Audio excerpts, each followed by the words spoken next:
Welcome, everyone, to the Studs and Scrubs podcast. Thank you for joining us.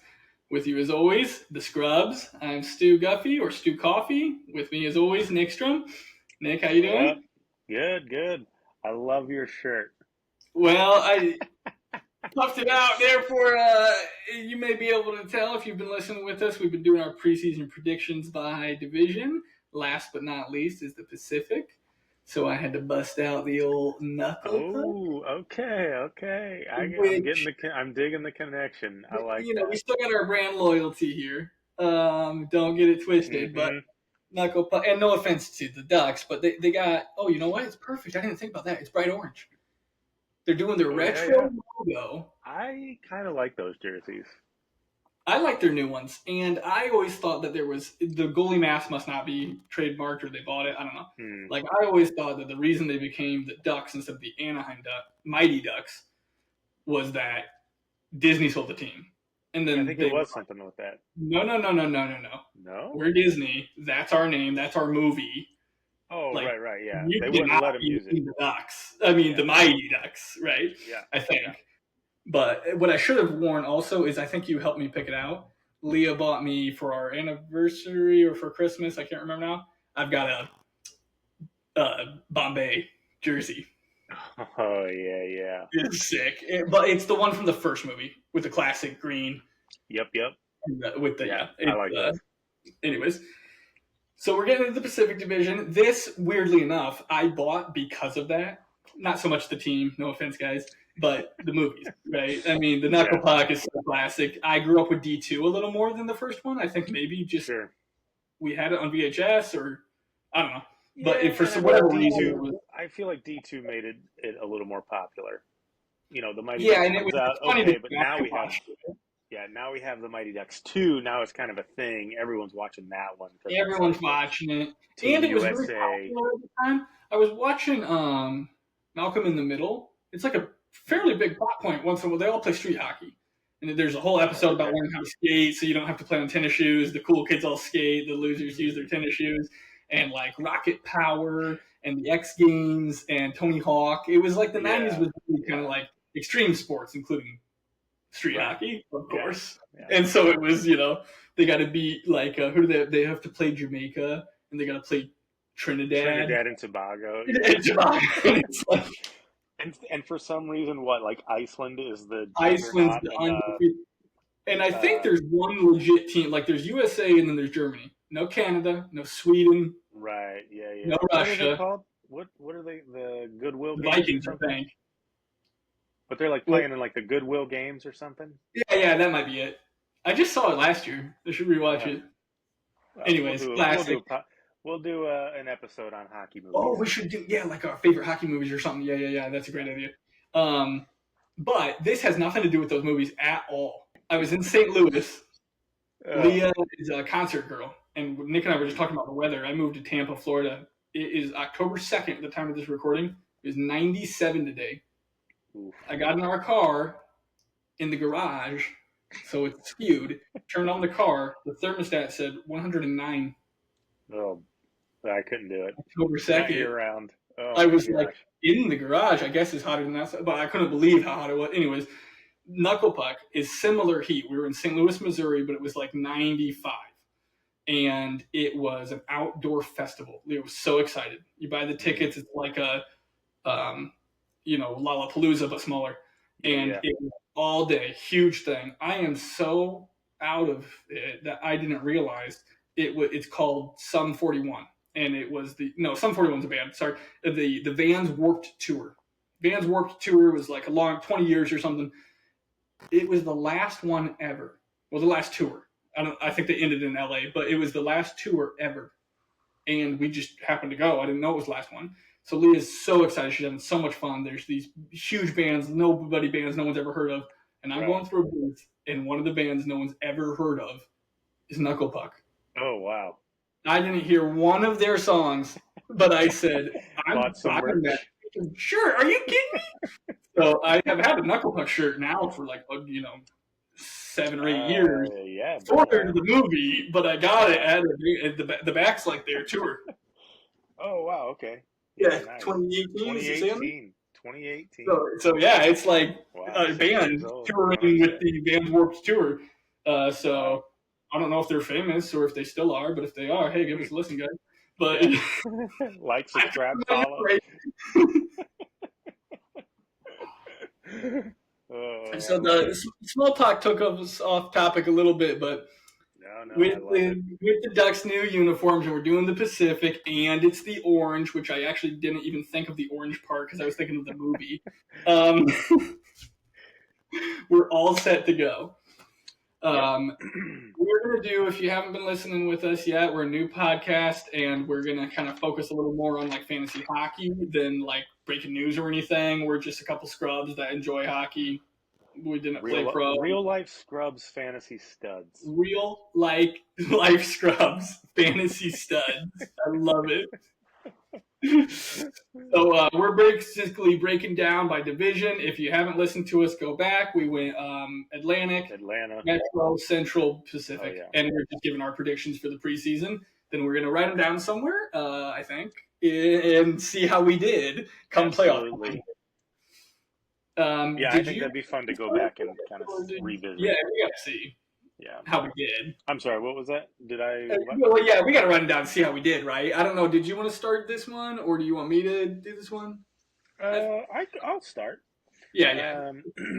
Yeah, but I definitely think we need to keep track of our standings, and then even like maybe a little bit at the end of the year to see if like some of our studs or scrubs turned out to be, they might have a week where they're a stud or a scrub, but like overall, were we right with our like studs and scrubs? Yeah, and you know what? Just to kind of see. Some of them might be hard to judge, but I think some of them will be pretty easy. It'd be hard for us to when track. Bert doesn't get his it wouldn't be hard. We're just too 90 lazy. assists that you say he's going to get. Right, that'd be easy to track. You watch it. I don't know if I'll have time this episode, but we did our fantasy draft this Sunday, the 29th, September 29th, to get ready for the season. And we could lightly break down, maybe just you and me, some of our top guys. How do you guys think we did? But one thing that would be cool, like you said, is, okay, here, Stu says Bertuzzi's going to have a record year by 50%, 100%. He's going to double his record. I might not have realized his plateau was 60 when I said that, but I stand by that. Oh, I like it. Bedard can get 40-plus goals, and Teravainen can get 30. Okay, Bert can go 20 and 50 easily. Can he go 30 and 80? I mean, 30, can he go an 80, 90 point total? Might be a stretch, but we got to be bold with it. But what would also be cool is studs and scrubs, like you said. Week to week is one thing, season's one thing, because that is how you win fantasy, right?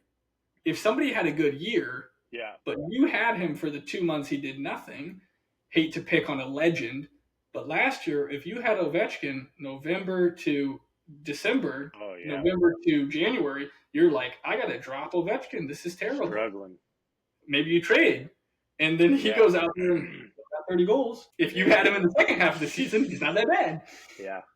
So, anyways, off topic again. My bad. I'm going. Too much coffee. Still hockey. It's still hockey. Yeah. All hockey is on topic. Mm-hmm. Fair. So, all right. You want me to go ahead and get I was going to say get the ball rolling, but maybe get the puck moving rather than ball rolling. I like that. It's like they say in Miracle. Look, we spread things out east and west, then you can move things up north and south. Yep. There we go. I like it. All right.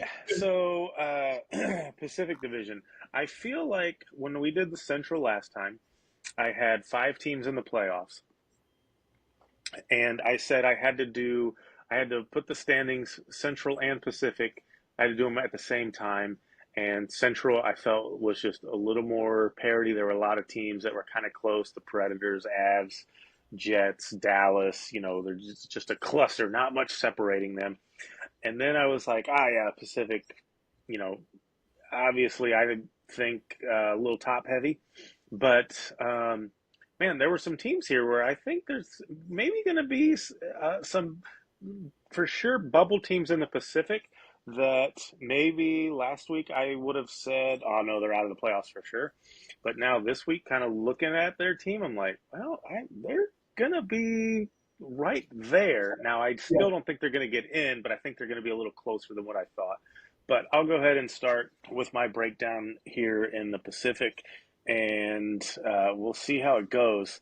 Um, so finishing last in the Pacific, and man, I kind of struggle to put um, some of these teams where I thought they were going to end up. So some of these can be rearranged, I think, but the bottom three, I think, are still going to be the bottom three.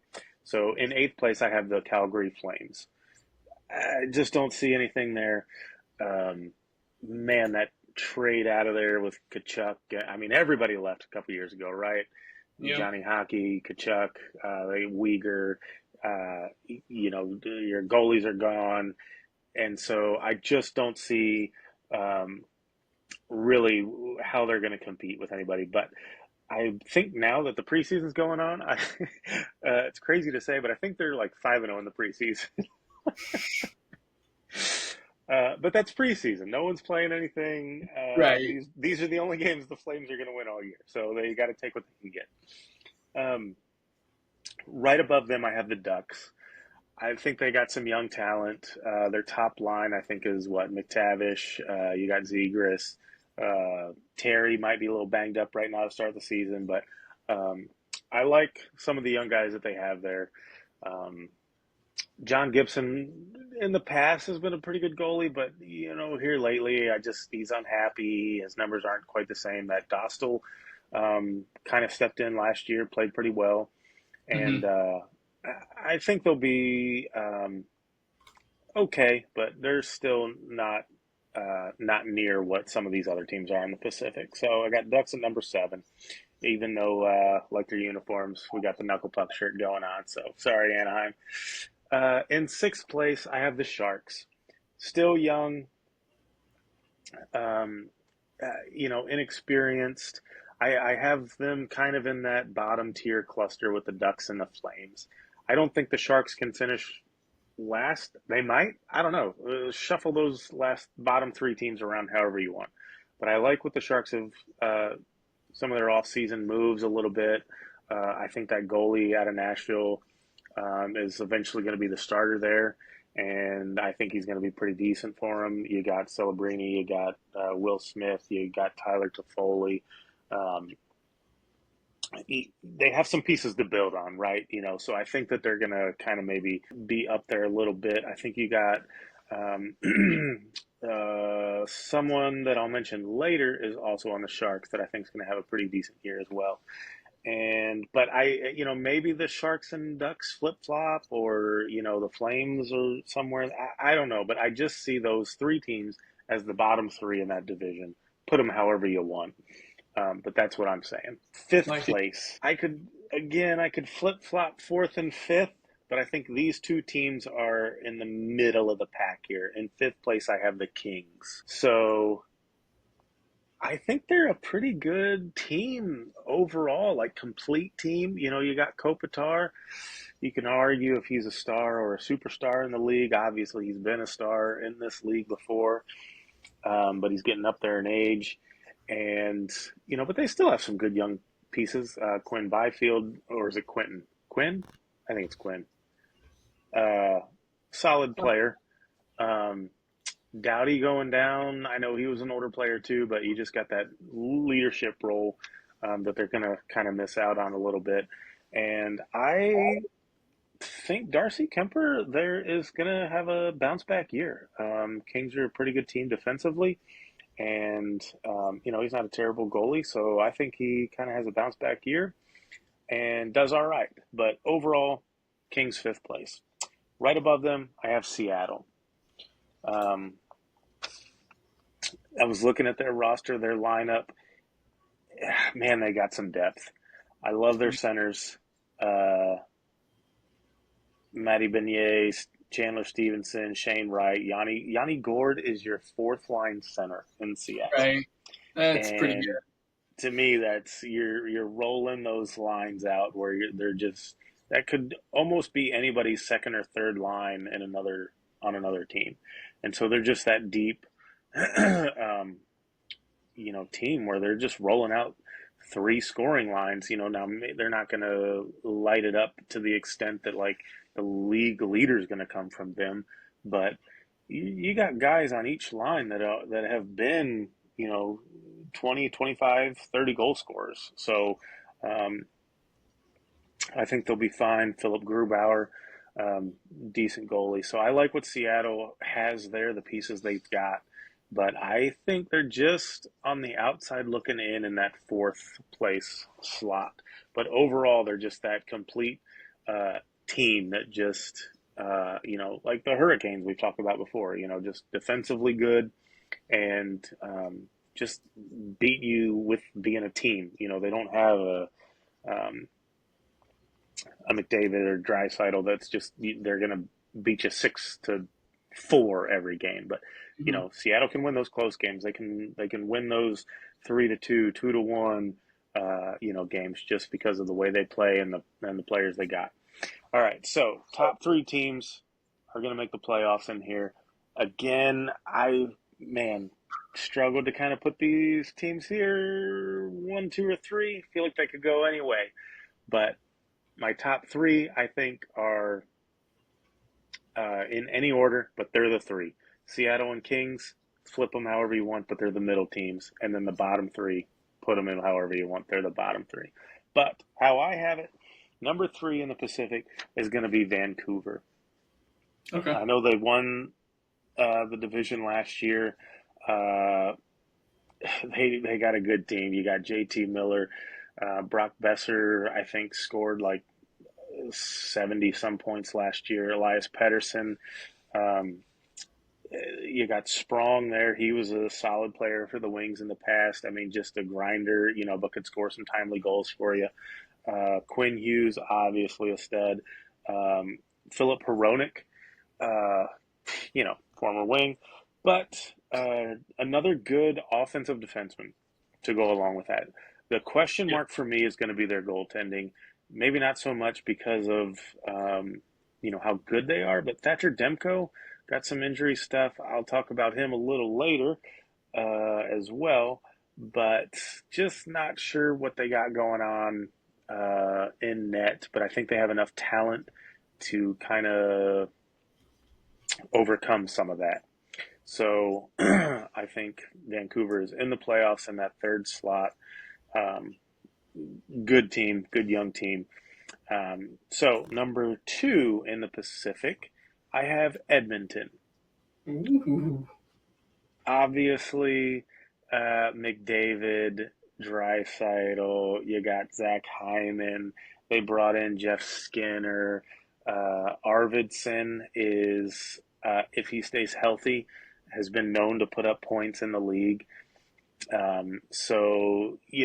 McDavid and Draisaitl take a lot of the attention, and so they still have solid players that can score, that can hurt you in other ways as well. So McDavid and Draisaitl don't have to do all of the heavy lifting, although they're still going to. Both of them are going to get 100 points again this year, plus 120 probably, whatever.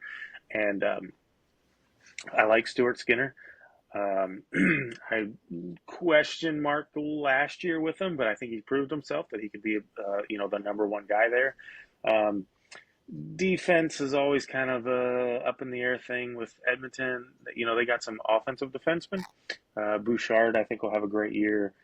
Um, but just so much firepower that who can compete with that? They got arguably 2 of the top 5 players, in the league right now with Draisaitl and McDavid. So we'll see what happens. Stan Bowman will manage to screw it up somehow, trust me.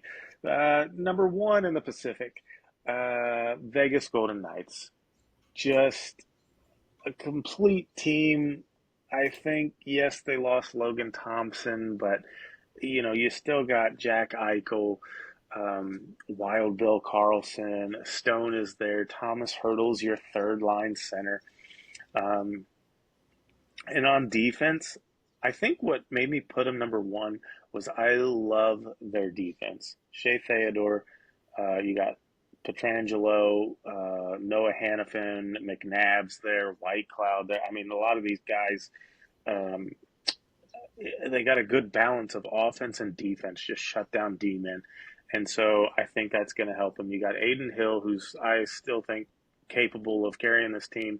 And then you got Samsonov as his backup, who um, I think is a serviceable backup and will be all right.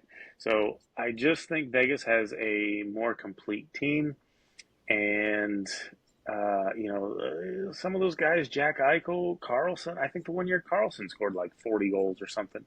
And so if they stay healthy, um, I like Vegas to win the Pacific. Edmonton, like I said, you just got those two juggernauts of players with McDavid and Draisaitl.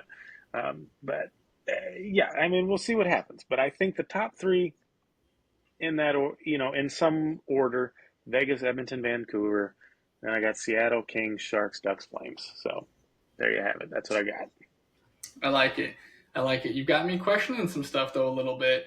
My positions, like you, are kind of a little move them up, move them down. They're close, Yeah. but like okay, if you're here, then you're here, you know. And some of your breakdown had me questioning myself. Namely, I think I'll start with. For me, I think that in this division, personally, the top three are obvious, and the bottom three are obvious.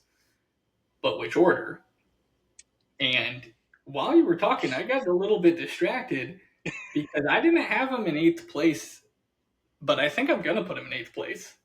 I think eighth place is the Calgary Flames.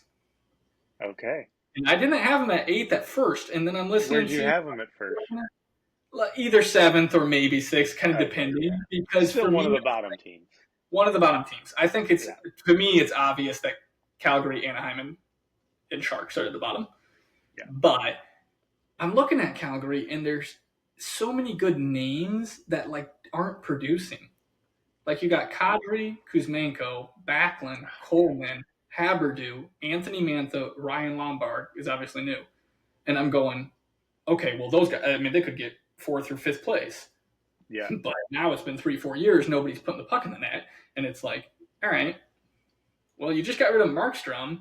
There's a lot of people saying Wolf's the guy. Wolf's like the guy that he and, what's his name in Toronto? Wool and Wolf. They're the next wave. You don't believe how good Wolf is. And I'm like, all right, I don't know that much about the guy. I picked him up in fantasy, late round pick, got him around 14. But I have Shesterkin in my fantasy, so I didn't really need to worry about goalies that much. So hopefully he's a diamond in the rough. Yeah. But I'm looking at this team going, if all those guys perform to their potential, all of them are 20 goal scorers, 30 goal scorers. Haberdew, we all know, has gotten 100 points, and the trade with, Kachuk, everyone knows about all that and how his game disappeared. Okay, was Barkov really that good, or does Haberdew just not what's happening in Calgary? I don't know, but I'm with you now. I think that they won't kick it into gear. Anthony Mantha is the same type of player. He could score 40 goals in this league. He could score 7. The dude, he's all over the map. And I think his best years were with the Wings. He had a few moments in the Capitals where he was just on fire, and then he disappeared for 25 games. So it's like, whoa, that's a streak we can't do. Nazem Kadri, kind of the same thing. He was a bit of a head case in Toronto. He goes to Colorado. He's incredible. They win the Cup. He's a huge reason why. And then he gets traded, and it's like he forgot how to play. So I'm with you. I'll throw him in 8th. I think before I had Anaheim in 8th, so I'll put Anaheim 7th. I like them. They're an okay team. It's similar. Ryan Stroum, Fabry, Killorn to balance for Toronto, to balance those young guys. I think that they'll be good. I think that they'll be better than they were last year, but there's just not yet. They're just not there yet. They're on the brink. I'm seeing personally, I think everyone is probably agreeing that like San Jose, Anaheim, maybe Chicago and Montreal are like coming. They're the young talent that they're on their way, but they're not there yet. Where you get the Buffalo, Ottawa, Detroit nightmare. That's like they're all kind of supposed to be there, but they can't quite do it, Right. And I would probably, I'm getting off topic, but I'd probably throw Kings with those guys. that they're and maybe the Wild. There's like these weird bubble teams that are like we're supposed to be good, and then you kind of just drop off a little bit, you know. So for me, one step up, I'm going to go with the Sharks at 6th, which sounds a little high considering they were literally one of the worst teams of all time last year. It does. It does. I will agree that even when I was saying that, I was like, man, really?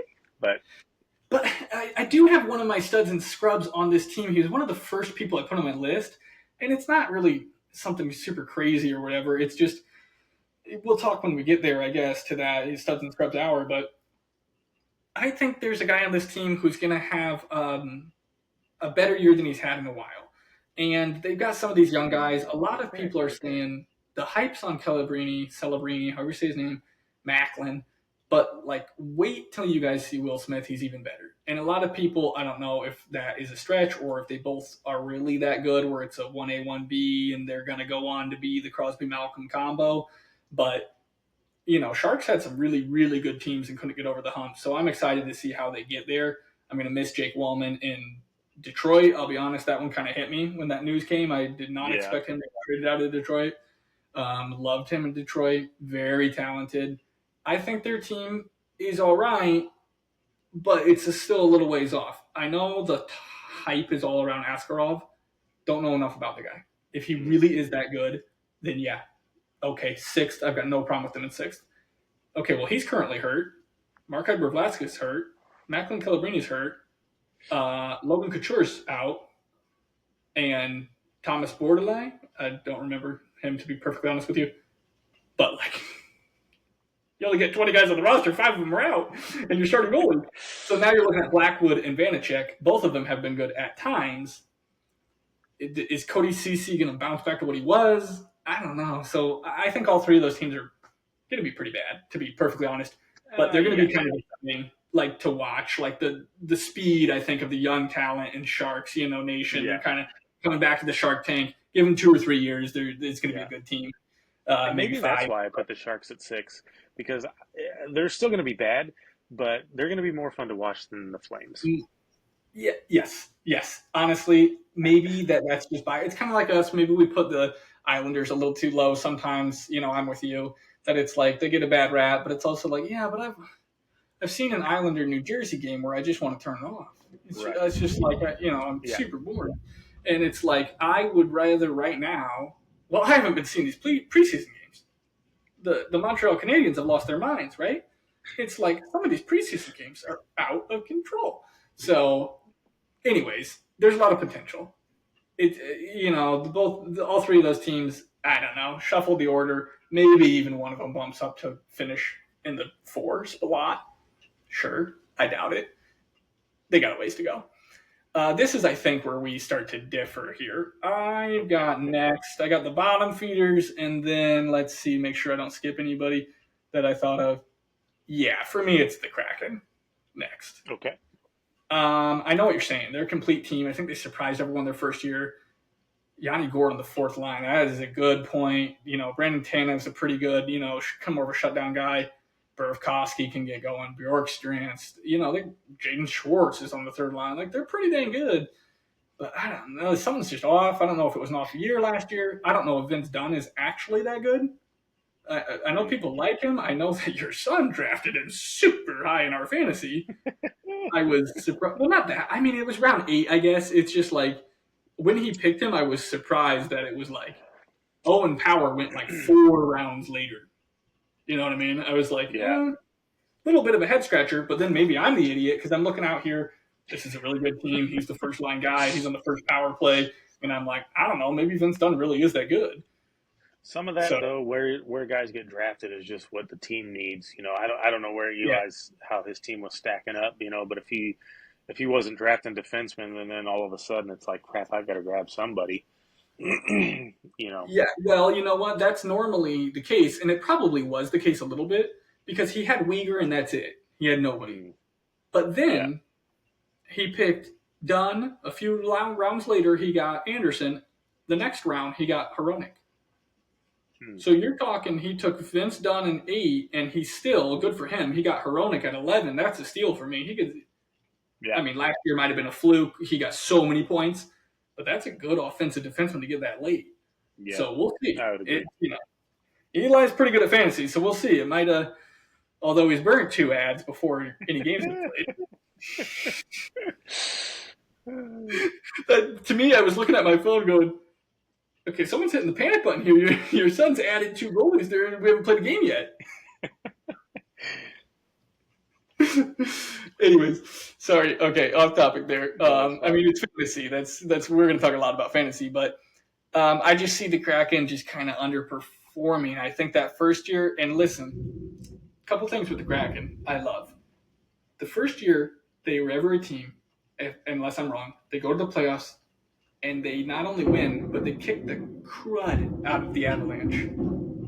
Right? It might have ended up going 6 to 7 games, I guess, but like everyone was like, go to bed. Avalanche won. This is a sweep. And not only does Kraken win, but I'm all about it.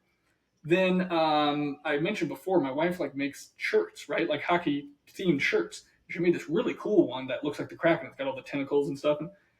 Yeah. I'm telling you, my buddies in Seattle are the only guys up there getting shirts off my Etsy. So let's go Kraken. I hope you guys get first place.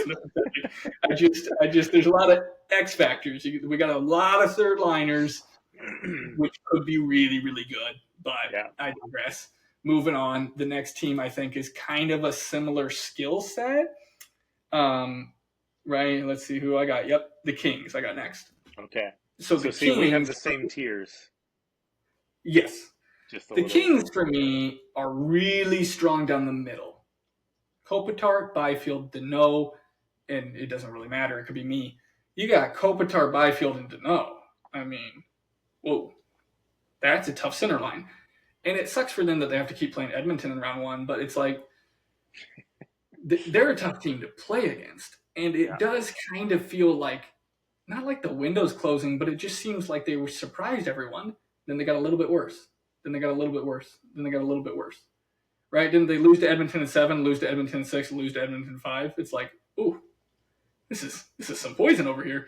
Yeah. And then I felt the same way about the Kraken. They come in, they're kicking butt, and then they get a little worse and a little worse and a little worse. And it's like we're kind of sliding down a hill here. So for me, Drew Doughty out is going to be bigger, I think, than maybe you were saying on your list. I can't remember. But like for me, I didn't realize how good he still was, to be perfectly honest, because the games are on late and I don't watch them live very often. Right. But like he gets a lot of points and he plays tough minutes and he's a shutdown D still. And like he pretty much leads the NHL in ice time for, 18 years. It's like, I don't know if that little fact alone is enough to say they don't have the firepower to eat 25, 30 minutes a night until February. They're all going to be tired. If they make the playoffs, what they got to play Edmonton again, maybe? Right. And they're exhausted. And you got one of your best players is almost 40 years old with a broken ankle. Like that's a tough draw. So, anyways, that's where I've got them. Flip them. I don't know. Kraken and Kings, they're my middle tier. You and I got the same tiers going on. Yeah. So we're in the top 3 now, right? Yep. Okay, top 3. I'm actually. I think I'm going to go with Golden Knights as 3rd. And I like your breakdown. I actually think that the Golden Knights might be the best team in the Pacific. Last year, I picked them to go to the finals against the Cats, I think. I might have picked Carolina, actually. They let me down. But I think I picked the Golden Knights because it was like I didn't realize quite how good Dallas was, how complete they were. And so I thought these are the 2 most complete hockey teams, start to finish, all 20 guys. So I thought Golden Knights are going to edge them out because they basically got Hannafin and what's his name on the hurdle, right, at the deadline. Oh, right. Yep. And it was like, oh, my goodness, that's ridiculous. How did they get both of the guys? Everyone wanted these 2 players, and they got both of them. Like, game's over. They win. And you saw Edmonton rocky a little bit there with Vancouver, right? And it was like, oh, boy. Vancouver's playing their 2nd goalie, 3rd goalie, and they're going to beat Oilers. Like, I still kind of think, if the Golden Knights would have been there, could have Edmonton got past them? Yes, but would have they? I don't know. That would have been tough. So I just think the regular season's weird for them. I don't know. They just they have goalie problems, or they have injury problems, or Mark Stone's on long-term injured reserve again. Yeah. So I'm gonna go third. I also feel like Vegas is that team that they don't necessarily care about winning the division.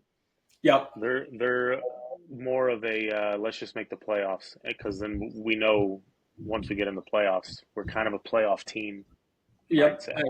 I agree with you, and I do think that Vegas, Canucks, and sorry, Oilers. thank you, are very obviously the top three. Yeah. And so they're kind of like it's a bit of a crapshoot after that.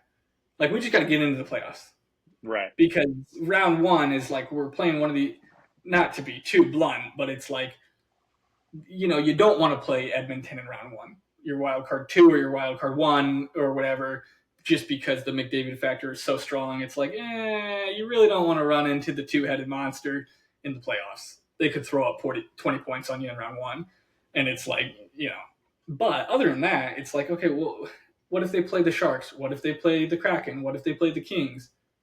I don't think they really care. They're going to destroy all those guys. So, to your point, Right. yeah. Because I also think, not to interrupt, but No. what is the benefit of winning your division doesn't come until later in the playoffs. It's not like these other sports, football or baseball playoffs going on right now where, some of the division winners you get a first round bye Right. or you're still playing the same number of yes, you have a home ice advantage.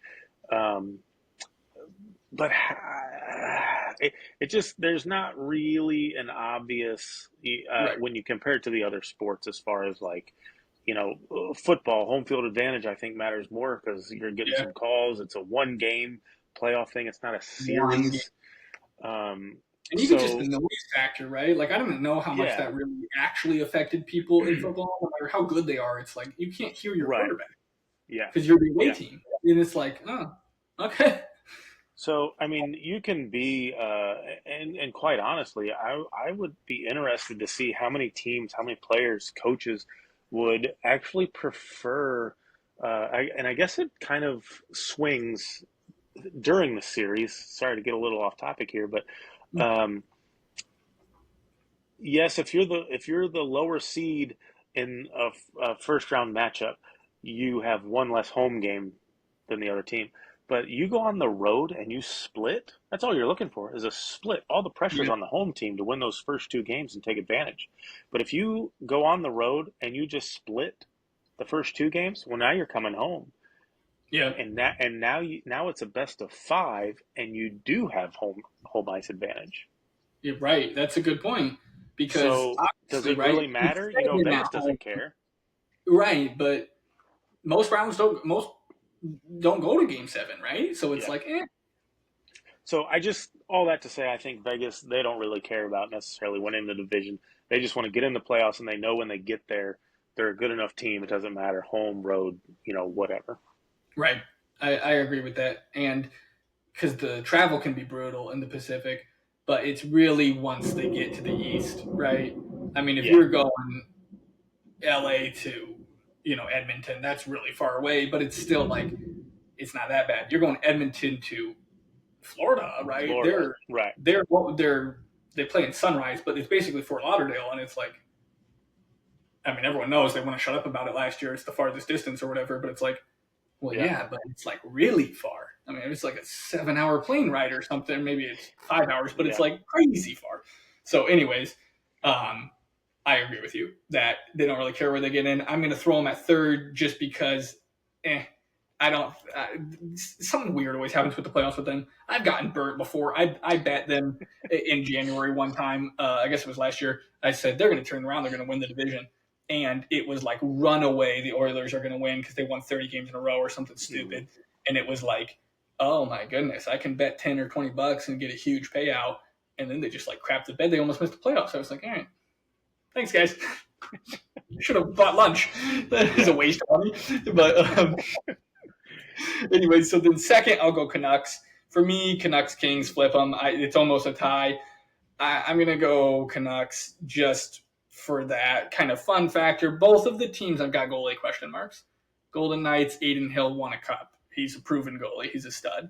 But is he a 60 starts, 70 start? Well, no one's going to play 70 in today's league, but 60 starts, maybe. Logan Thomas, I think, is really underrated. I think he's going to do really well over. He got traded to the Caps, right? So I don't know. What's his name? Samsonov is just not my guy. Some people are really high on him. I said a long time ago, I said, man, dude, like, am I missing something? Like, everyone says he is, like, so good. Like, he's going to be the next, Bobrovsky, like, this Russian goalie. And I'm just looking at it like, he is not the guy. Am I tripping? Well, I think with Capitals and, Toronto, right? Right. Is not the guy. Capable backup, though. Capable backup. Yeah. And that's where we get to the Canucks. I think they do have the edge there because obviously Demko is a total freak and, top 5 goalie in the league. But Shelov's played so good last year in the playoffs. It's kind of a I don't want to compare it and have people, turn off our podcast, but like, how good did Swayman play last year where nobody could score on him? And then now it's become the big controversy of his contract. And I kind of get the side of it as like, okay, Swayman's only played like 100 games in the NHL. Well, Shelov's has played like 12, so it's not really comparable. But it's like, is Shelov's good enough where if Demko has injuries, can he be the starter? In the playoffs, I think so. For the whole year, question mark. Okay, well, you don't want to take away too much from the preseason, but did you see Leon Draisaitl just come down and shoot a slap shot on Lehkonen to win? Yeah. That to me was almost like, you guys better hope Demko's ready. Yeah. Because no offense, Lehkonen, but you bring him into the playoffs, just go home. We're going to steamroll you guys. I made $14 million. Connor's going to sign for $70 million, and we're just going to go lift the cup. Just get the heck out of our way. And so all that to say, I think Vancouver's an awesome team. And depending on what happens with their goalies, I've got them at second. I think top to bottom, they're solid. They're all the way through, and I'm basically just pushing through, to me, the obvious pick that you didn't have, so maybe it's not obvious. I think the Oilers, I know it's the pick everyone's saying, but, like, I don't know 100% they're going to win the cup. Everyone likes to say, oh, Gretzky lost and then he won. Oh, Crosby lost and then he won. It's the same thing. Okay, Colorado was super good. Well, they had the heartbreak before that. Before, everything, right? Tampa Bay, they go 3 years in a row. Well, back in 2015, they had the heartbreak with Ben Bishop and they lost to the Hawks. Yeah. Okay, that could be true. And Connor McDavid is debatably one of the best players who ever lived already. He's only halfway through his career. I kind of am a believer of after you sign the big contract, you have a lull year. I hope not, because Leon Draisaitl is my keeper in fantasy, and he's awesome. So I'm really hoping for 100 points again. But if he drops off, I wouldn't be that surprised. So I think that 100 points is a drop-off for him, but still an amazing which is crazy, right? That is crazy, but 100 points is a drop-off. But, I look at Corey Perry and Janmark and some of the, the guys that Adam Henrique, it's like, I don't know, maybe they're getting diminishing returns now. Maybe they're not. But then Jeff Skinner, you slot in there and you go, is this really a curse? Is Jeff Skinner really like their whole team's going to fall apart and they're not going to make the playoffs? Or is it like, okay, Jeff Skinner can just go out there and shoot and he's going to go get 50 goals? Maybe that's a stretch. But, people are saying, look, he's had some good people, but he ain't never played with Connor McDavid and Leon Draisaitl. Like, you guys can go off. So I kind of think they're going to run away with it a little bit. But I see the argument. I don't know, you probably heard people saying they're going to go the other way. Coming into, February and March, they're going to force McDavid to sit out or whatever. They're going to be focusing on the cup. And they're going to say, we don't really care. We just got to get in. I don't know. To me, Stu Skinner is still a question mark. He played so well in the playoffs. It's hard to say that, but Binnington played amazing in the playoffs. They won the cup, and then the next year he was like the worst goalie in the NHL. So they got Calvin Pickard in the backup. I mean, he was the Red Wings like fourth goalie, right? And they gave away Campbell for a cup of coffee. It's like I got a question mark in goal for them to win the cup, but I do think that the two-headed monster is too strong.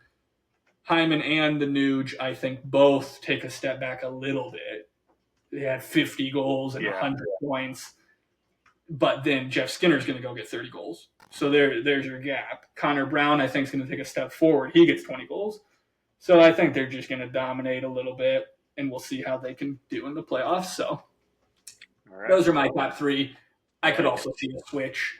The top three I for like me how are we have the tiers. they're obviously tiers. the best three. No offense, Kings, but you're not those guys. Yeah. I mean, you're just not. I like it. Okay, so we have very similar. I don't remember exactly the orders, but yeah, I had Vegas 1, Edmonton 2, Vancouver 3. Okay, and then I had Seattle and Kings flip flopped, and then obviously bottom three. Put them wherever you want in the bottom three. Exactly, and I think we did this in order, but we didn't 10 minutes before you were talking. So yeah. Okay, so that wraps up the Pacific. Should be exciting though. I'm going to watch the playoffs. I'm not going to watch very many regular season games. I'm on the East Coast, and they get over at like 1 a.m. a lot of the time. They're so late. And it's like, I wish my work schedule was different because I don't like the mornings. So, I mean, I would love if I could stay up till 2 or 3 a.m. and go into work at like 11. That's kind of how I naturally am, but I got to be in my chair logged on by 7 a.m. Mm-hmm. So it's like, okay, I got an 8-month-old baby. Yeah. I'm watching hockey till 1 in the morning. Sorry, I got bills to pay and stuff. So, all that to say, did we want to do like the history of the NHL with Nick, or do we want to talk about our fantasy draft or studs and scrubs? Let's do some studs and scrubs. Okay, I'm gonna have you start. Okay, because you're more prepared. Well, I have more studs than scrubs. Okay, and so we're gonna pick one stud, one scrub, and then dealer's choice. And then I kind of like that. How are we? I'm glad you have more studs because I feel like we kind of just took a dump in the division for 30 minutes. Yeah. Well, I feel like it's easier for me to come up with studs because they're, from like, I guess my criteria is more bang for your buck, the diamond in the rough, late round pick, get some value. Yep. A scrub, I'm saying, no, this guy, everyone thinks is awesome, but they're really trash. And so that is a little bit of a higher risk.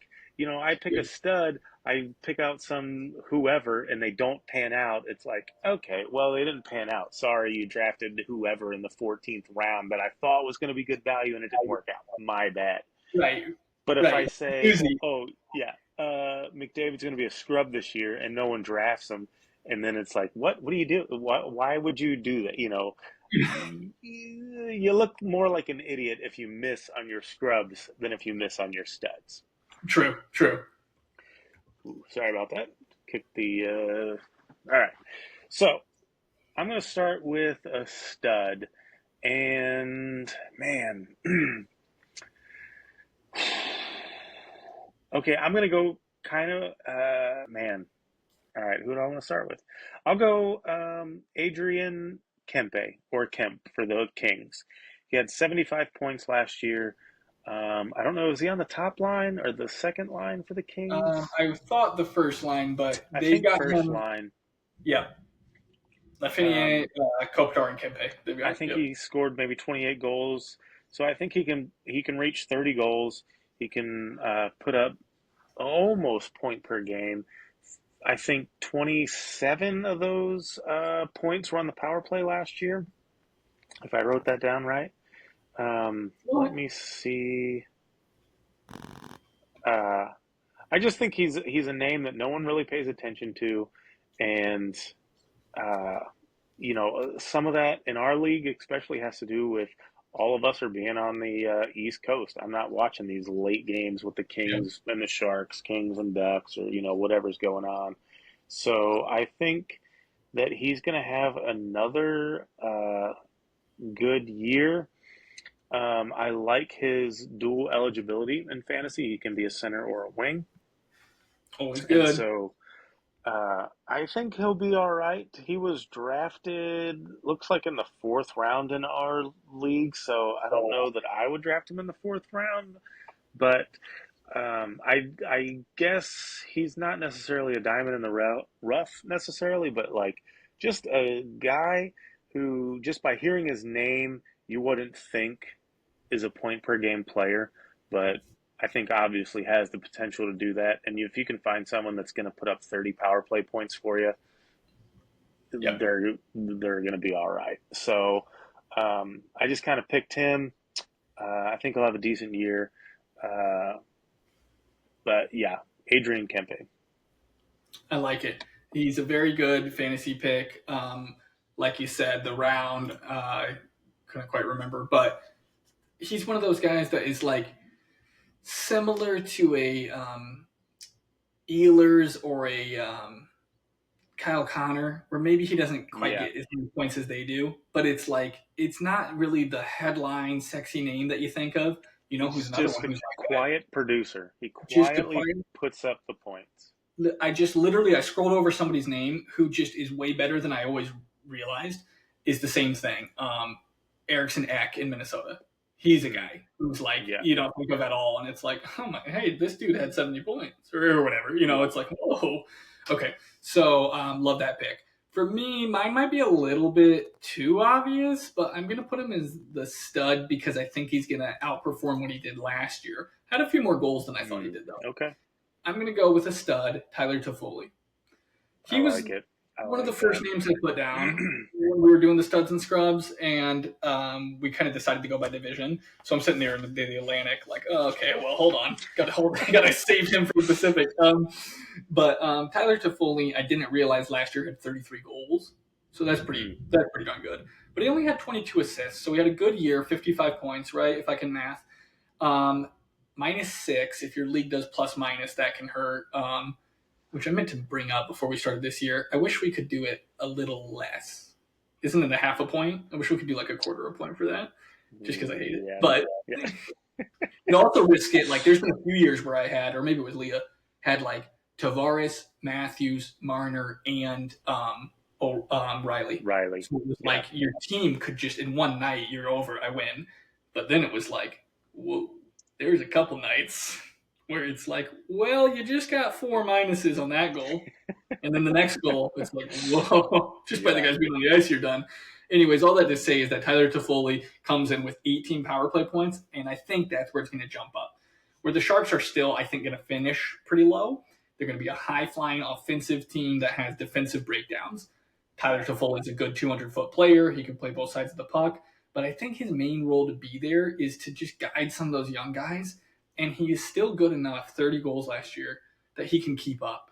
So maybe Yeah. he doesn't have the speed and the skill set on a dynamic level that some of these young people have, you know, where you look at a Bedard or whoever it is that are these young studs, Will Smith and Celebrini, we haven't seen really yet. But Zegras even, you know, it's like some of their hands and the little moves they do and the, you know, 2 second Michigan, it's like maybe Toffoli can't quite do that. But just up and down north south and being able to catch a pass and give it back to these young studs, no problemo.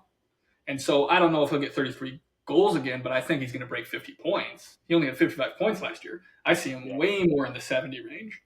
So for me, I think he's a total stud that's going to outproduce what he did last year, and that's why I'm calling him a stud, even though he's not really a.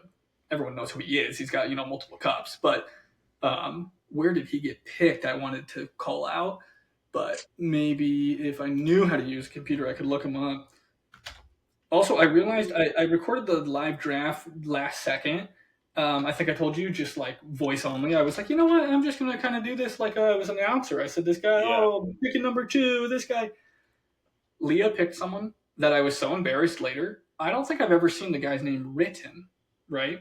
I think he's Czech. So the spelling was interesting. So I Mm. said, who is this guy? I'm sitting there recording. I'm going, Leah just picked up Sajika. Dude, I look it up on Google. Like, how do you pronounce this name? I realized I was like, oh my God, I don't think I can ever release that as an episode because it was so embarrassing. I went back later. I was like, Leah's got this guy, and this. I don't know who this player is. Dude, it's Brady Shea. Okay, for the record, I know who Brady Shea is. Wait, Brady that's how you Shea. say his name? Brady Shea is spelled SKJEI. KJ. Yeah. Okay, so I was like, oh, okay, my bad. Don't think I've seen it spelled before, but anyways, Tyler Toffoli, 15th Nick round. Son, 15th round, a fantastic pick that low. If he goes 20 goals and 20 assists, that's a great 15th round pick. Yeah. If he goes 25 goals and 50 assists, like I'm thinking, and half of them come on the power play because he's going to be sitting on a power play with Will Smith, Celebrini, and whoever else, like Yeah. Cody Ceci, Jake Wallman. I mean, ooh, they might get half their goals the whole year on the power play, you know. Yeah. So and I don't think that line I think is going to be so heavy. They don't all play together, right? It's Celebrini, Toffoli, and Eklund. But like, I don't think their first line is going to get dominated. I think when you get down to line 3 and line 4, they get chewed up in the Pacific. You know, we just looked at the Kings have Deneau on line 3. The Golden Knights have Hurdle on line 3. Yeah. Right? And Edmonton Oilers, their first line will totally chew you up. And then you get a sneaky good line at the end with Janmark, Henrique, and Brown, and maybe you move some of the younger guys in. Maybe you move Skinner back. Maybe Corey Perry's going. Maybe what's his name? Evander Kane comes back from injury. Oh, So right, right. they're going to get chewed up down low, line 3 and 4.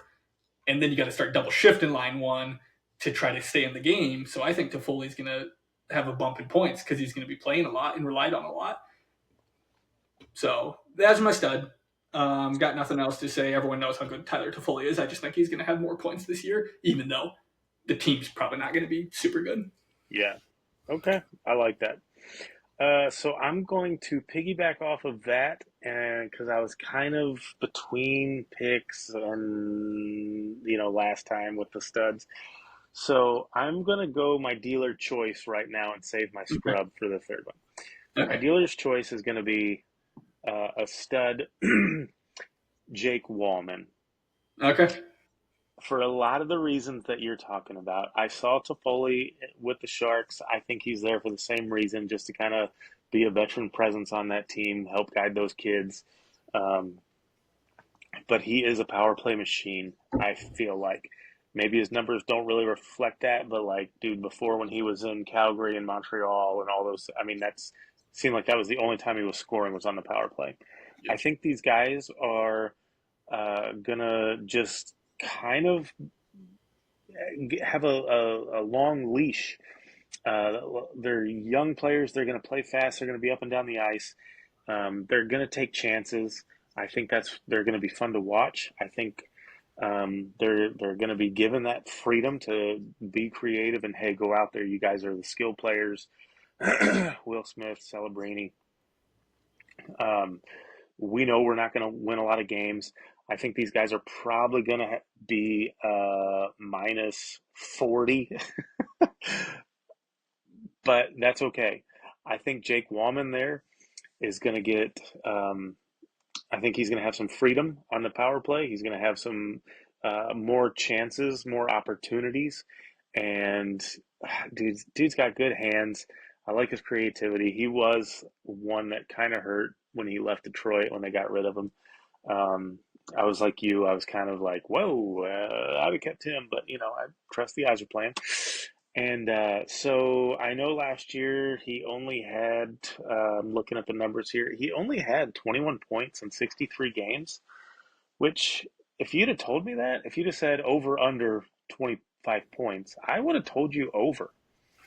Yeah. Um, for some reason, it just seemed like he scored more. But I mean, Big moments, right? He's big moments, clutch player. doing like Yeah, these yeah. clutch moments, you know, And so I think and then he's going to doing the game. do okay. And with more opportunity, he's going to have more leeway. He's going to have a little more freedom, less, I don't think there's, you know, he's going to play a little looser. Mm-hmm. And I think when guys can be a little more comfortable, they know the expectations aren't there.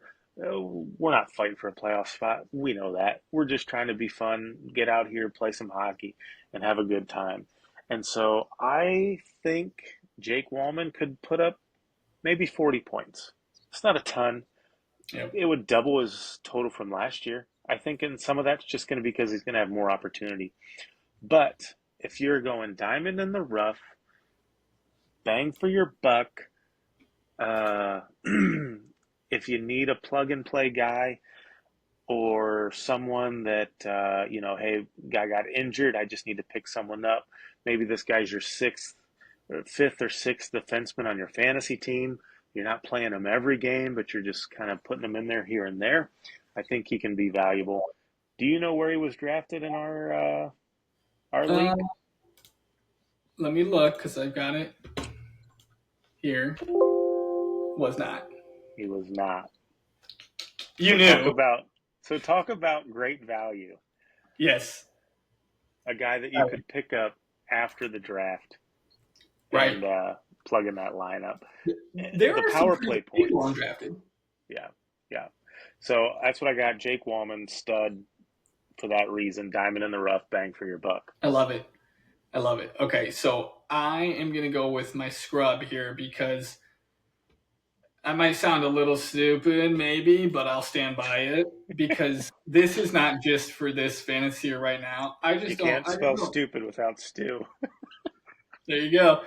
Tell you what, and what's funny, studs and scrubs. If you spell Stu, it'll almost certainly autocorrect to stud. Just saying. Stu Skinner. I love it. Maybe he was this whole time he was a stud. I do want Stu Skinner to win the cup because he's my name. Come on. Oh, yeah.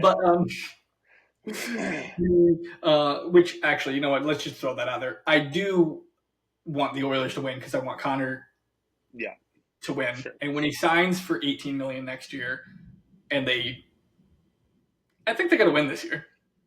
Okay, but I'm off top. I mean, not have to this year, but like, I think it's going the wrong direction in 2026. Okay. And it's like, Yeah. just get that cup. All right. Ovechkin got one. I hope you win 10, but get one. Okay, we'll go from there. Anyways, here's my stud, my scrub. And I kind of think he's a scrub always. And he's been a scrub his whole career. And I can't understand it because 99% of people have him as a stud, and they always have him as a stud. And he's always in the conversation as like, one of these great guys or top winger, not top like, Ovechkin and the big boys, but he's always kind of on the outside looking in like this dude. Oh my God, look, their team's so good because he played for Boston forever. And everyone always puts him in there where it's like, oh, you got Marchand, you got Bergeron, you got Pasta, you got DeBrusk. And I'm like, one of these things is not like the other. Those other guys are studs. Those other guys are going to the Hall of Fame. Jake DeBrusk, I got on the scrub.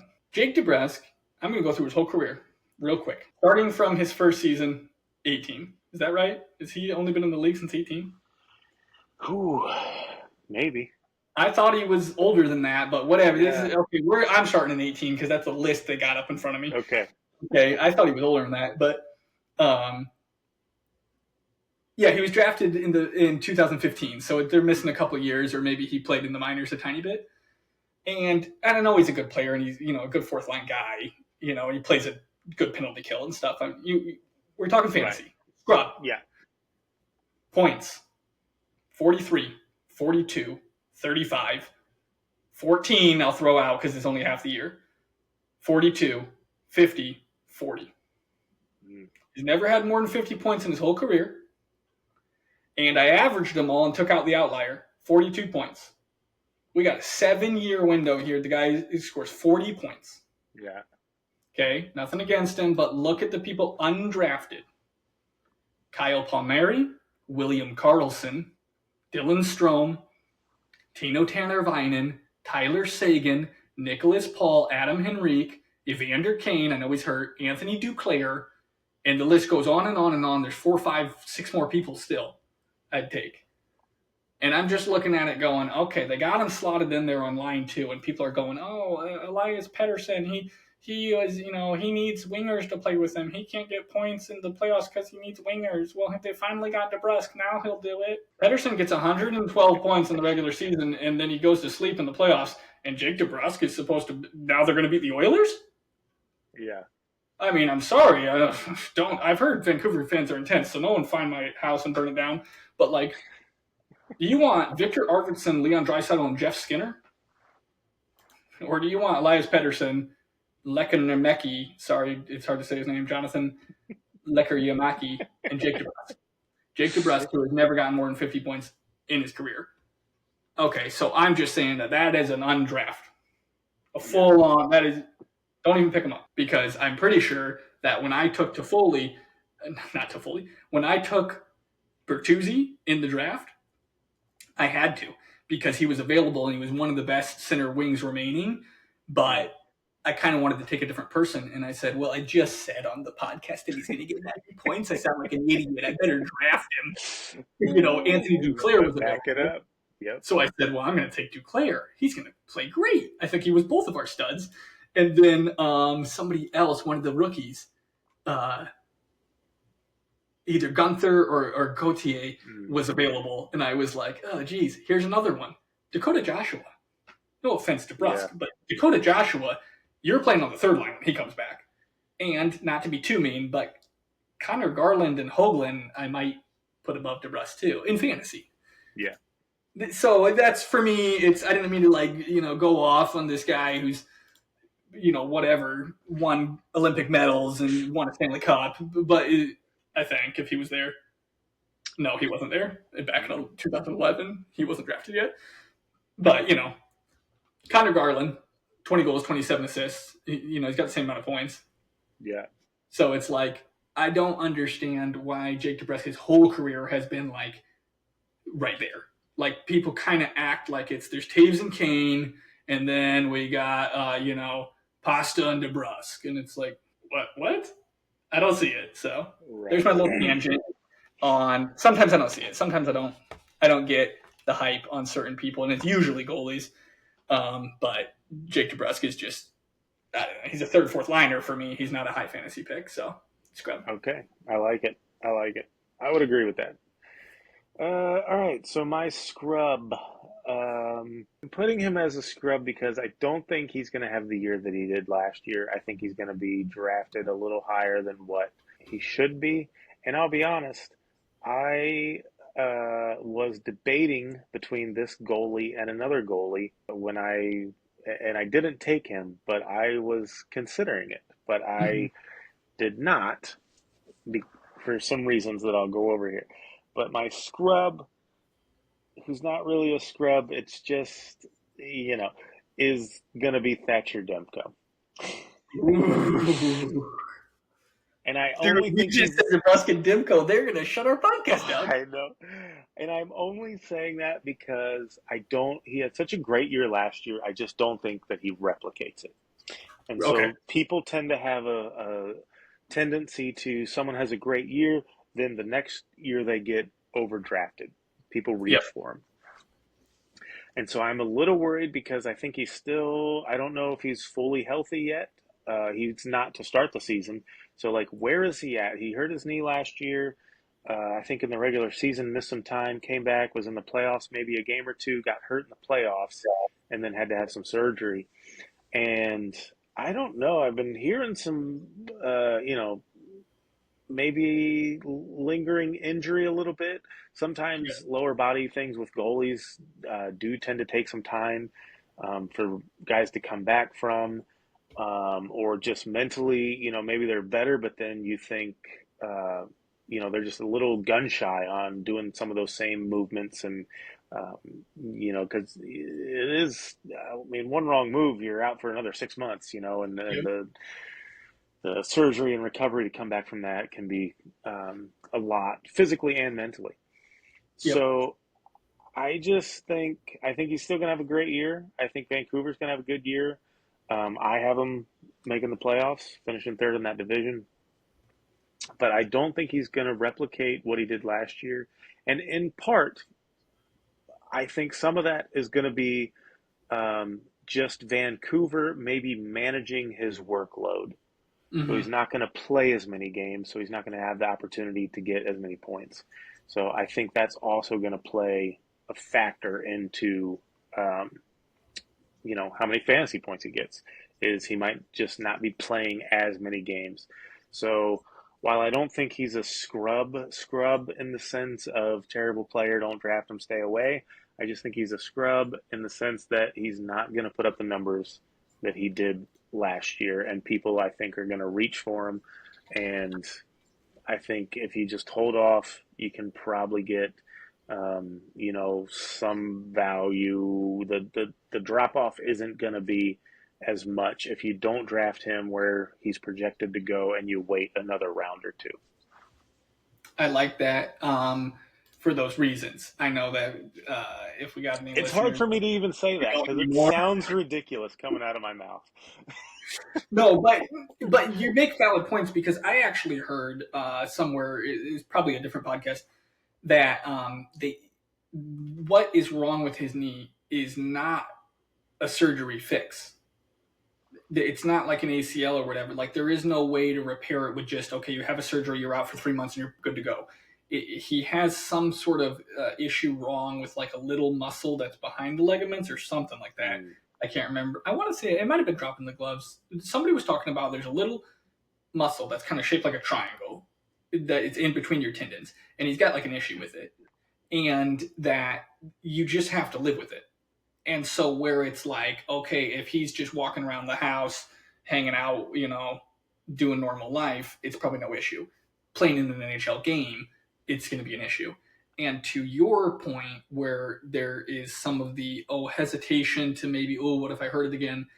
I feel a little bit like, because one time I had a small tear. I tore my hamstring and I never really did anything about it. It wasn't a big one where it was like you're in a cast, right, and you're like full surgery. You can tear muscles like long way. You can look like a rubber band, or like a frayed rope, right? And so I have a big scar. I have like an 11-inch scar on my thigh, kind of inside thigh, and it. Well, let's see it. Might be a little PG-13 to pull it out. It's pretty high, and so it's like I played inline and ice, right? So I was playing inline goalie, and the point of the story is just that what Demko could run the risk of, and I think any pro athlete way 100 times more than me, is like your muscle memory. You can't help it. So where you're like, oh, maybe I pull back and let that goal in because I'm scared if I hurt my knee. I think it's almost the opposite. You go for it because you're reacting so quickly you cannot help it, and then you're like, uh-oh. If I go down when nobody touched me, it's like red flags, right? And that kind of happened to me. We were playing inline hockey in a shootout, and I got deked by my buddy, totally out of my shorts, deked, and so you can't slide. So I tried to like jump into the splits, which at the time I was flexible, it was no big deal, but I didn't stretch properly. It was a preseason fun tournament with just like the inner squad, and so I like just went in cold, didn't stretch at all. Dude, it hurt so bad, and I basically could never play hockey again. And even playing beer league or just going dropping fun, you forget. Yeah. And it's like now I'm old and I'm slow and I don't care. And it's like I'll go play knee hockey with your son and like rip my hamstring again because you just forget and you like kick it out. Right. So when they're at that high of a level, playing 82 games or whatever at the highest level of hockey there is, Demko is a question mark. So I actually like your pick because people aren't really, they seem like it's no big deal. Demko will be fine. We're going to be the best team. If he's out, doesn't matter. Shelos is the next best goalie in the NHL. And it's like, I think without Demko, you're in hot water. And I see what you mean. I'm trying to figure out where he got drafted. But fifth round. So fifth round, I want to say there's only 3 goalies drafted above him, maybe? That's pretty steep. He's probably your team's first goalie if you're drafting him in the 5th round. I didn't look to see. Well, maybe he's not but we got second round, somebody picked Connor Hellebuck. I picked Shesterkin in the first round, but I had 11, 12, 13 in a row, so I knew I needed a goalie. I wanted to get a forward and deep. Let's see. But Markstrom was 4th round, which I feel is a little high, even though I picked him or one of us picked him as a stud. I think he'll have a great year, but 4th round, Miles. That was Miles. That's our other co-host. That was a little high. He had a couple interesting picks. He's not on here to defend himself, but yeah. So Demko went 5th round, and then this team's other goalies they drafted in the 8th and 9th round: Darcy Kemper and Kochikov for Carolina. So I don't know. You're drafting Demko to be your stud goalie. Yep. Which normally I'm like, well, duh. But yeah, if he's healthy, yeah. But if he's not, problem with it. But I think just this year going in, a little bit of a question mark. Who knows? But yeah.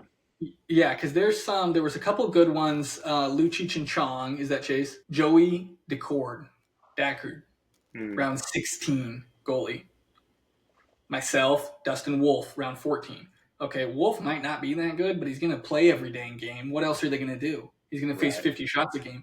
And Daccord, they're saying, is better than Grubauer. Everyone's saying he's going to be the starter. Grubauer's out. Just wait and see.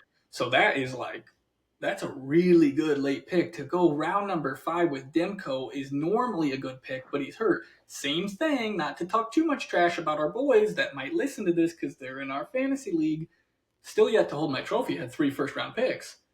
And he went with Vasilevsky, which in 2020, you probably won fantasy. Right. 2024, yeah, we'll see. And then he picked Saros. So round 3 and round 5, I said, whoa. Yeah. Now Saros, I actually like a little better this year, to be honest with you.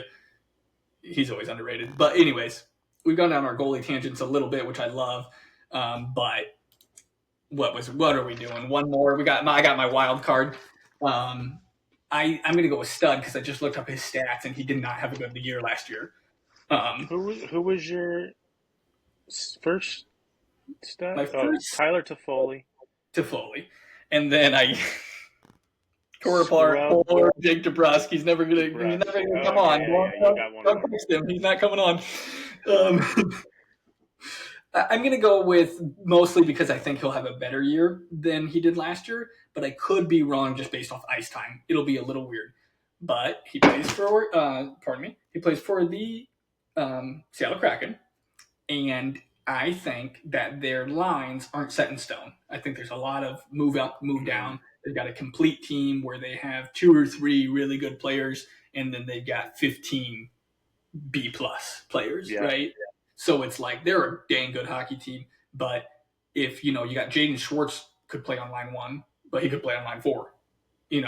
I think he can run and gun with Matty Beniers if he has to. Anyways, Stud. Yanni Gourde. We talked about him. Basically, exactly just what I've said. He's on the 4th line, so if he plays 8 minutes a game, he probably won't get very many points. But he was super good when the Lightning won their cups. He came over to Seattle and probably underperformed what they were thinking. So he's buried on the 4th line a little bit. But Brandon Tanev's on the 4th line. They're an okay line. Okay, well, is he going to play on the power play? Right now, they don't have him set to, but if Vince Dunn is as good as everyone thinks he is, okay, if Brandon Montour can bring his A game, you got a lot of puck-moving defensemen that can just get it up out of your zone. So now you got Yanni Gourde's speed. Maybe he's out there and he's playing with Eberle. Maybe, you don't want – hopefully no one gets hurt. But if somebody does, that might be a chance for him to – he can score 30 goals in the league, right? So last year I think he only had 10. So that's more what I'm saying. He's undrafted in our league. Center only, so it's a little rough. For fantasy, maybe he's not the best. But he's somebody to kind of put on your watch list and just look. Because there's a lot of people, like I said, maybe a Jake DeBrusk, or maybe some of these guys like, who's a good example? Maybe Trevor Moore is a better player, right? Nick Schmaltz is probably a better player. But with fantasy, sometimes it's weird, right? They can get streaky, and you can have someone on your team. Kind of the point of us doing the studs and scrubs when the season is going is if I've got Jack Hughes and he hasn't scored in 4 or 5 games, I don't care. I'm starting Jack Hughes every single game. Every time, yep. Every time. I don't care how, Matthews hasn't scored in 4 games. Okay, well, he's going to get 5 tonight then. You play him every single time. Okay. Yeah.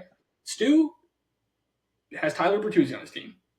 If we're game 18 into the season and he's got 3 points and my 90-point prediction's looking pretty bad, drop him, go get Gourde. It's those type of things that we look at. Even a different position. Somebody got Dmitry Orlov in the 17th round playing for Carolina. I think that's a great pick. I like that value right there, yeah.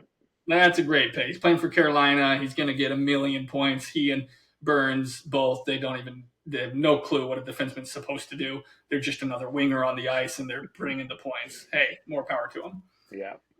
Burnsy, I know. no one would listen to me. It's kind of the DeBrusk thing. I just think he's a winger that's on the blue line. I don't think he's ever played defense. Yeah. He lays down on his belly every single play. And he times it right, and he's 6'5", so it works sometimes. But it doesn't sometimes. And we saw that when he had to play with Carlson, and both guys wanted to score, and it was like, oh boy. Yeah. Anyways, that's my stud because I just think he's going to do better. Last year, he had 11 goals, 22 assists, and only 2 power play points. So right now, he's not set to be on the power play, so that could be true. But their second power play unit right now is Shane Wright, Jaden Schwartz, and Andre Burakovsky. And then they got Bjorkstrand on the point. So, okay. They got pretty good power play units. I don't see Yanni Gourde being a weakness. I just see him maybe being one step below. But is he that much worse than Jared McCann? Maybe. Is he that much worse than Jaden Schwartz? Maybe. Yeah. I see him being the go-to guy if he can figure out how to get his game back to what it was. So, I'll go stud. Okay. I like it. Nice. All right. Moving into a little bit of NHL. Nick's history lesson? Wait, did you have your third one already? Yes. Yeah. Yep. I gave 2 studs and a scrub. Okay, so perfect. Yeah, NHL history with Nick. I like that. Little NHL. I say we could talk our fantasy draft forever, so maybe we should do a whole episode just on our We're draft. A little long to get into that. Yeah. So, so today's NHL Nick's history lesson, I figured I'd go with the Calder Memorial Trophy for Rookie of the Year. In this division, you got Will Smith, Celebrini, division, but mostly the Sharks have all the rookies, it looks like. Goalie for Nashville. Yep. Askarov. Yeah, so a lot of young players in this division. Well, yeah, So he's a candidate for it, for sure.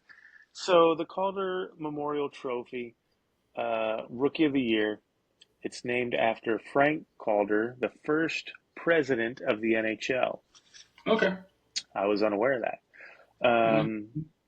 This award has been awarded since the 1936-1937 season. Oh, wow. And, yeah, it's one of the older ones. It's been a while. It's one of, one of the first ones. It's one of the oldest ones. Older. Yeah. So currently it's voted on by the Professional Hockey Writers Association. They vote on who they think should win it, and then it's kind of scored, tallied up. So many points for a first place vote, so many points for a second place vote, and then total score. So it actually began. The first year it was given out. The only requirement was that the winner was in their first year of competition, and Frank himself actually picked the winner. So it was just one guy. Frank, that dude's the best guy. Just Frank making his own decision, just making the call. Now they have had a Rookie of the Year honors that they handed out prior to the Calder Memorial Trophy. So from 1932, the 32-33 season up until the 36-37 season, it was just the Rookie of the Year. Okay. And then it was the Calder Trophy, actually just the Calder Trophy. And every year that he gave it out, that person, I guess, apparently got the trophy, and then he bought a new one every year. After his death, though, in 1943, they made one permanent trophy, and then they added memorial to the title. Okay. Calder Memorial Trophy. Same thing with the Lady Byng, you did? Lady Byng, same thing. Lady Byng Memorial after she passed. Yeah, yes. Okay. Yeah. Interesting. I didn't know it was the Calder Memorial. I never really paid attention to that. They just say, the Calder. They won the Calder. Yeah. So, a little tidbit there. Okay. Teams with the most wins. Would you care to take a guess as to... I only have the top 2 teams right here, but the teams that... the most Calders ever? The teams that have won the most, yeah. And the trophy is from 36 forward? Yeah. Okay, so number 1's Montreal. Okay. In their first year of play, they get. I guess I'll go Leafs #1. Toronto. Toronto is the team with the most Calder Trophy winners with 10. That's actually lower than I would have guessed in Yeah. 90 years. Um, okay, Number then I think it's 2. still probably an original 6, just because I feel like the first expansion was 77 for some reason. So that's a lot of years that no one else is allowed to win it. But man, Toronto only 10 out of 90. Well, that's a big percentage, I guess. I'll go Habs #2. Nope. Red Wings. Nope. Chicago. Okay. Chicago's had 9. 9. Yeah. That's pretty surprising too. I want to say that there's been a couple recent ones, right? Kane probably won. I believe Kane. And Taves, they both might have won. Bedard last year. Last year. So there's 2 right out the gate. Interesting. Yeah. I wonder if Tony Esposito won. I kind of think that he has some sort of shutout record that was his rookie year. I think that he has 20 shutouts in one season, maybe even more. I feel like he has the record because he played super well and then just got annihilated by his big brother. Poor guy. They went to the finals against Boston, just got massacred. And it was might have been his rookie year. I'm not sure about that, but there was one year he played out of his mind, and then they just got stepped on by Boston. Might have to dig into that in another. Yeah, so that'll be a different history, but dude, there's only 6 teams, and I missed. You just didn't want to say Chicago, which I can understand. That's true. So the teams with the most wins are Toronto with 10, Chicago with 9. I didn't look past that. So, players with the most wins. Would you care to take a guess? Can a player win the Calder more than one time? Trick question. You caught it. Good job, Steve. Well, to be honest with you, I was hoping we would just kind of keep rolling, and you would be like, "Oh man, okay, let me think about this." Okay, let's see who did it 2 times. Well, I thought there might be some sort of loophole because it's not a loophole. I just remember being mad that maybe it was when Mo won. It might have been when Mo Sider won. I can't remember because why else would I be upset? Everyone was saying, "Dude, Bunting should win," and I was like, "Bunting is like 28 years old." Yeah. And they were like, "It doesn't matter. And then it was not only that, but I think the season before, he played like 20 games. And they were like, "You got to play 25 or something." And I was like, yeah. He's 35 years old, and he's been in the league for 3 years. He's not a rookie. What are we talking about? Yeah. But anyways. So I'm glad you brought that up because some of the eligibility requirements are currently a player cannot have played more than 25 regular season games in any single preceding season. Oh, so you might have been in the league for 3 years if you only played 10, 5. Yeah. Well, it says nor in 6 or more games in each of any 2 preceding regular seasons in any major professional league. So it doesn't even have to be the NHL. And that requirement was implemented in 1979, and it blocked Wayne Gretzky from winning the award. Oh, I did know that. Right? Because they called the W. They said you're not eligible. Yes, because he had played a professional season in the World Hockey Association. And so they said you're not eligible to win that award. So that is why some of that eligibility requirement is there. Now, in 1991, I've never heard of this guy before, so kind of flash in the pan, but this Sergei Makarov won the Calder at the age of 31. Whoa.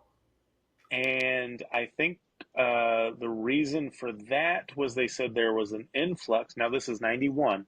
So there was, all of a sudden, there's an influx of these Russian, Soviet, Eastern European players that were now in the NHL.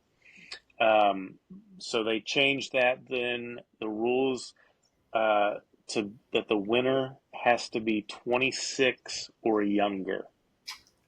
Interesting detail. Yeah. So I think maybe Bunting was probably 26, 25, 26, like right Right, on right. the He probably cusp was there. good Yeah. on the bubble. Yeah. That's Um, so there are some eligibility requirements with that, your age, number of games that you could have played, all of that stuff. But did you know, I will go down this rabbit trail on this player at some point because his stats are just mind-boggling. We've talked about him before on the pod. But someone won the Calder after they yeah. had already I know won this. Stanley Cup After they won the Stanley Cup, and Conn Smythe. and Conn Smythe is insane because it's Ken Yeah, Dryden. Ken Dryden. Yep. The So he because I kind of won. feel like Bennington was up for the Calder after the Cup also, Yes. and people were talking about it, but then it was like, well, maybe he played more than 25 games, but then the season after the Cup, he crapped the bed. Or the season after the Cup Yeah. for Dryden, he was an absolute monster. Right. Yeah. And those games, so I forget what the numbers might have been exactly for Bennington, but he kind of came on. He didn't play that whole year. He Right. kind of came on at the end of the season Everywhere, and I then think. got hot in the playoffs. So he was still eligible because your playoff games don't count. It's the 25 regular season games. So, but he was also a little older. But I mean, he was still eligible then the year Yeah, after he I won think the so. cup to win Rookie of the Year.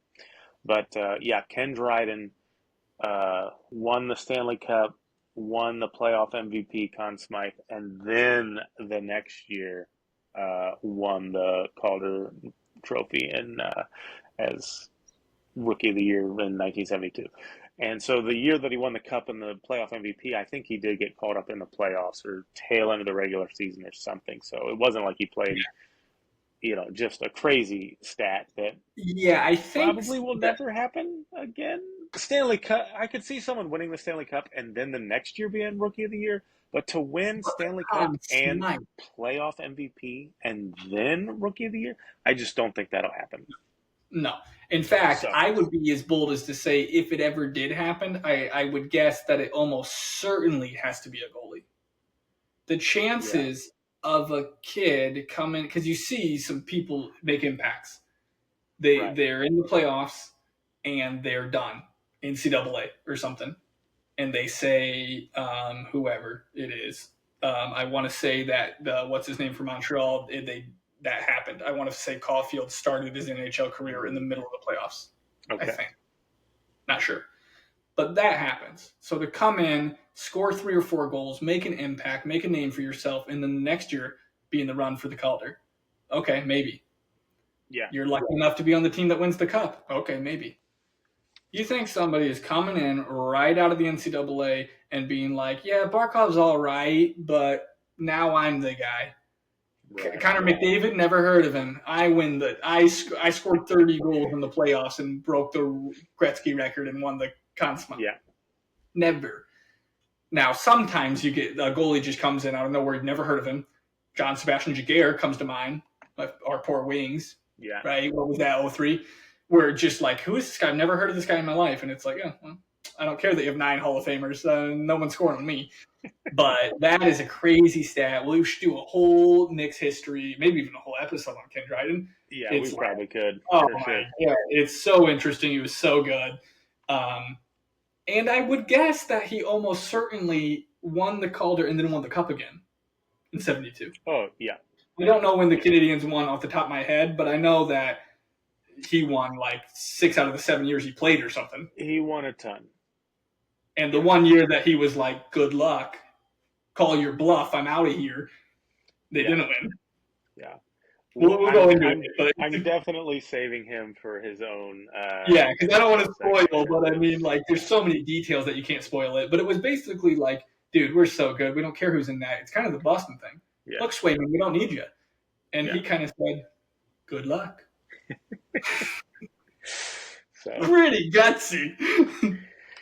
Okay, I love that, though. That's a very interesting little tidbit on the Calder Memorial Trophy. Yep. While we're on it, Who do you think's going to win? Celebrini's the big name that everyone's saying, but you know what? If that dude from Philly, kid from Philly, puts up Mikachev? 35, 40 goals, I'll go with him. Okay. Yeah. I like that. I say, bold prediction, I say he gets 40 goals, wins the Calder. That's a bold prediction, and I like it. I think it's a hot pick right now, and it's not that crazy of a pick. I'm going to pick something a little crazier because I'm not really 100% convinced it'll happen. Example, last year, Bedard was going to win no matter what, right? But then he gets hurt, and it's a curveball. Yeah. But he comes back, and he is so much better. No offense to the other guys. What are the names in LA and in Anaheim and the Sharks? But he played so good when he came back. It was just like, there's no way.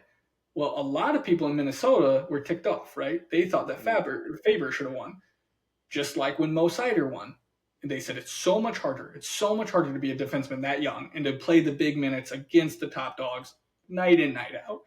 And you're in the Central. You got to go against McKinnon every night, 8 times a year, And they were mad that he didn't win. But it didn't matter. Bedard was the name, right, in the lights. So he comes back from injury. He just has to play good enough to get the votes. And he did. Right. So I kind of think Celebrini is going to win, even if it's a close call. Unless you're saying Mikachev goes out there, he gets 40 goals, and Celebrini has 20. Get out of here. It's over. But I'm going to go with my draft pick, number 13 in the draft, a little high, but he was my last D, Hudson. Lane Hudson, Montreal. Good pick. Good pick. People are saying I could be drinking the Kool-Aid because, Montreal gets a little crazy. But people are like, no, watch out. This dude's like young Erik Karlsson. He's ridiculous. And I've seen a couple of highlights where it's practice. Who cares? But he's breaking the puck out of the zone with, 130-foot tape-to-tape passes that are like hitting the Jumbotron. Yeah. Not a flick where somebody runs onto it and you get the D to trip over it. Just like, bam, alley-oop, laser beams to people. And it's like, okay, this guy's like 19 years old. You better watch out. So hopefully he is, just because Montreal's the young, fast, exciting team that's on the East Coast. So hopefully I can catch some of their games, even if we both picked them to finish 8th. I want the excitement. Still be fun to watch. Should be fun to watch. That's another injury with Lane we won't get into today, but I don't know what's happening this preseason, but there's a lot of people hurt. So anything can happen. That makes fantasy more fun, right? Right. You got to fill in somebody somewhere. So we got Mikachev and we got Hudson. Let's see if that ages like fine wine or ages like milk in the sun. Nice. Anything else you want to wrap up with? I think that's all I got.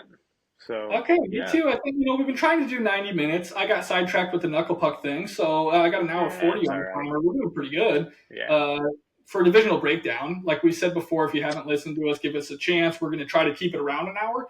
Hopefully, we'll aim for 45, which probably will be an hour. But an hour for sure. When we're back in the regular season, we're going to do. Nick will have some history for us. Maybe we'll have some filler episodes like that. We want to dive into something fun, like the history of hockey movies. Hockey movies. What do you are you a Mighty Ducks guy, or are you more serious? Are you some of the more adult, Slapshot or Miracle or the new one, right? There's the new Goon.